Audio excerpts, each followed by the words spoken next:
Coucou les amis, donc comme je vous l'avais dit hier, sur la dernière vidéo, voilà, on doit aller à la Gacilly, et on n'est pas du tout là en fait.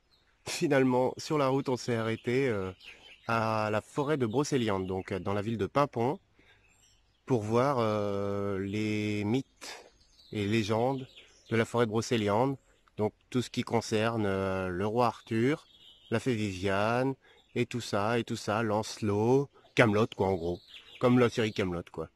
Donc voilà, donc c'était pas prévu, on s'est dit que ça pouvait être pas mal aussi, donc par contre on fera la Gacilly un peu plus tard, dans quelques jours. Donc voilà, donc allez, c'est parti. Voici le tombeau de Merlin. On peut deviner la caverne autour des pierres où le sol sonnerait creux. Et on y trouve aussi une aubépine. Et il paraît que ce serait sous cette fleur que Viviane aurait pris Merlin au piège du sortilège qui l'emprisonna. Toujours d'après la légende, Merlin serait tombé amoureux de Viviane et lui aurait appris tous ses sorts, dont elle se serait servie pour l'emprisonner. Merlin serait né d'une mère humaine et d'un père diabolique. Il se servirait de ses sortilèges pour permettre la naissance du roi Arthur et son accession au pouvoir grâce à l'épreuve de l'épée Excalibur.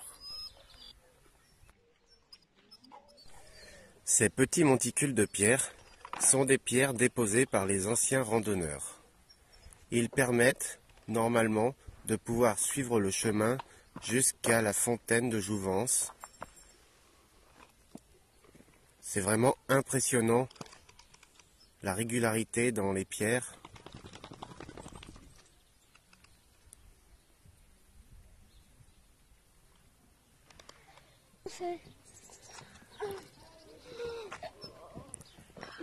Là, c'est juste à côté de la fontaine de Jouvence. Et voici la fontaine de Jouvence. Elle est appelée ainsi car les druides se réunissaient au solstice d'été pour recenser les enfants nés dans l'année. Mais certains enfants ne pouvant être présents étaient présentés l'année suivante. Et ils étaient présentés comme nouveau-nés de cette année-là, alors qu'ils avaient déjà 1 an. C'est pour cela que l'on dit que cette fontaine fait rajeunir d'1 an.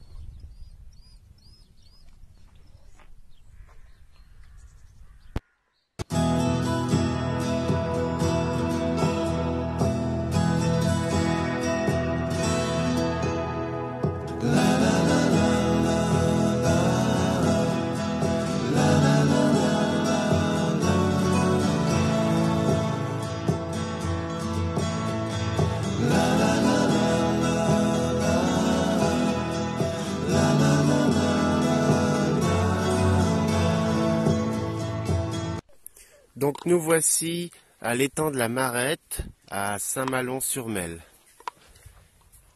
Il prend sa couleur rouge des pierres qui sont dans le fond et qui seraient apparemment, moi je n'y connais rien en pierre, qui seraient du schiste. C'est vraiment très joli, c'est magnifique. C'est un bel étang là. Et puis la couleur du fond change selon la lumière du soleil.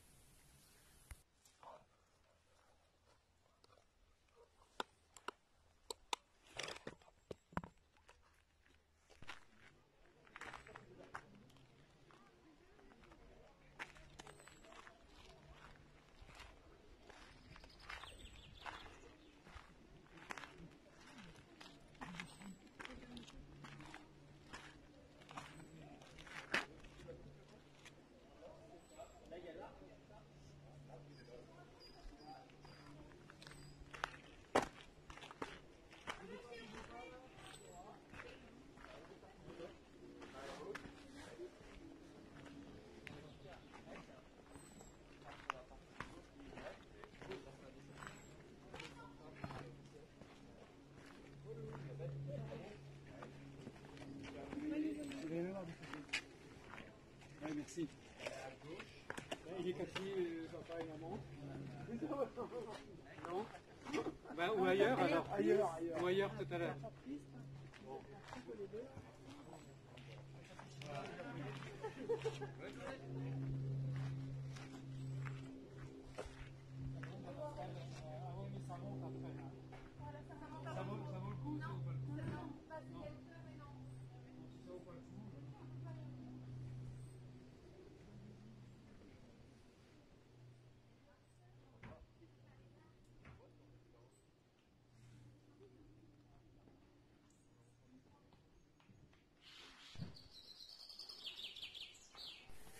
Le Val sans retour nous emmène au pays de Morgane, la princesse fée, demi-sœur du roi Arthur. Pour se venger du beau Guillaume-Arche qui l'avait trahi, elle décida de punir tous les chevaliers infidèles. Elle jeta un sort sur l'entrelac de vallées resserrées qui forment le Val sans retour. Tous les amants infidèles qui avaient le malheur de passer par là restaient prisonniers de murs d'air invisibles, dressés par la fée. Les jeunes chevaliers étaient capturés, perdant le sens de la réalité du temps passé. Leur longue captivité leur semblait un bref moment plein de plaisir. Puis vint Lancelot, fort de son courage et de son amour pour la reine. Aidé d'un anneau magique offert par la fée Viviane, il découvrit les ruses de Morgane.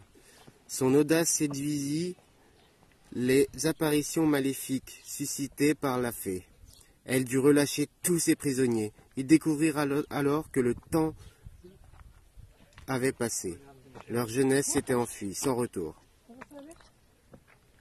On raconte aujourd'hui que Lancelot a mis fin aux enchantements de Morgane. Enfin, c'est ce qui se dit.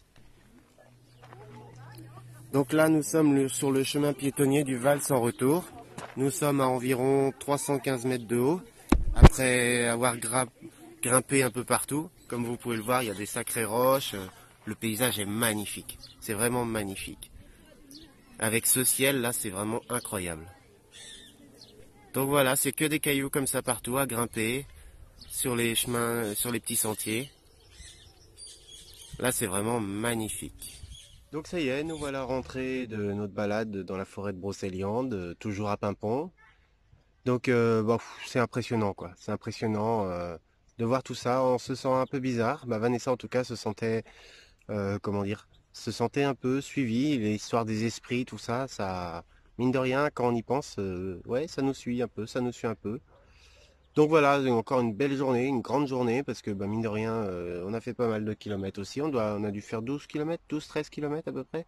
Mais par contre, les derniers 4 kilomètres là, on a fait, donc le matin, on a fait bah, le tombeau de Merlin, comme vous avez pu le voir, et puis la fontaine de Jouvence. Et l'après-midi, par contre, on a fait comment ça s'appelle? Ah oui, le Val sans retour. Déjà, rien que le nom, ça fait flipper. Non, en fait, c'est une grande randonnée, non. Une randonnée de 4 kilomètres, mais par contre, ça monte à brut, hein. On est obligé de gravir des cailloux, on traverse des petites rivières et tout. Non, non, franchement, d'ailleurs, je conseille aux parents qui veulent le faire. euh, c'est possible d'emmener des enfants, mais il faut bien les équiper, quoi. Et il faut bien les suivre, hein. Parce que des fois, c'est vraiment un brut, hein. On monte alors on monte jusqu'à 315 mètres de haut, et en partant du niveau zéro sur 4 kilomètres, mais ouais, c'est vraiment un brut. Par contre, comme vous verrez, parce que je vous fais encore un petit montage photo, comme vous verrez sur les photos, on est vachement haut, quoi. C'est impressionnant. Donc voilà, c'était encore une bien belle et grande journée, bien ardue aussi. Donc voilà, mais nous, on a pris toujours autant de plaisir à la faire. Et puis bah, à vous partager ce moment-là. Donc n'hésitez pas à venir faire un tour, hein. La forêt de Brocéliande et tous ses mythes, ses légendes, la fée Viviane, la fée Morgane, hein, Merlin l'Enchanteur, Lancelot, le chevalier. C'est beaucoup de mythes et beaucoup de choses à apprendre et c'est très intéressant pour ceux qui aiment un peu les mythes et les légendes celtiques. Allez, et surtout, n'oubliez pas, j'oublie à chaque fois, mais faut vraiment que j'y pense aussi, hein. Pour ceux qui sont toujours pas abonnés, pensez à vous abonner et la petite cloche de notification, c'est important. Et n'hésitez pas à mettre des likes et des commentaires. C'est toujours les bienvenus, même si c'est les commentaires qui reprochent des choses. Il n'y a pas de souci. On est là aussi pour s'améliorer, pour prendre les choses, voilà, pour prendre tout ce qu'on nous dit pour s'améliorer. Ça, c'est toujours un bien, un mieux. Voilà, mais n'hésitez pas surtout, hein. Le petit like, le petit pouce bleu là en dessous de la vidéo, ça fait toujours plaisir de se sentir soutenu. Allez, je vous dis qu'on repartira.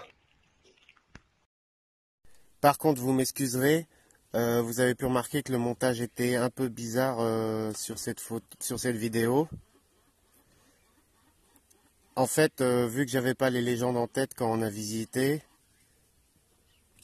j'ai dû, comment dire, j'ai dû me renseigner après et faire un montage avec une voix off par-dessus. Voilà, donc c'était une première pour moi. Merci de votre compréhension. Et n'oubliez pas de vous abonner, de liker la photo et la cloche de notification. Et je vous redirai quand on partira.